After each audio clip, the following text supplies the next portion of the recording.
குனி மாசம் நல்ல இளவேணிற் காலம் பழனிக்கு வந்தா உன் தெய்வீக யோகம் பழனிக்கு வந்தா உன் தெய்வீக யோகம் உத்திர நாளில் உன் உற்சவ தேரில்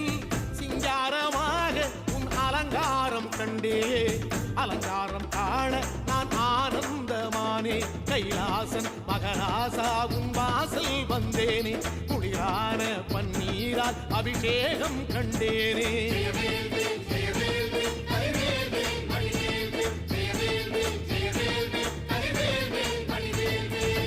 தென்பழனி தேடி உன் தென்பழனி தேடி திருநீரு பூசி நான் ஓடோடி வந்தேன் திருநீரு பூசி நான் ஓடோடி வந்தேன்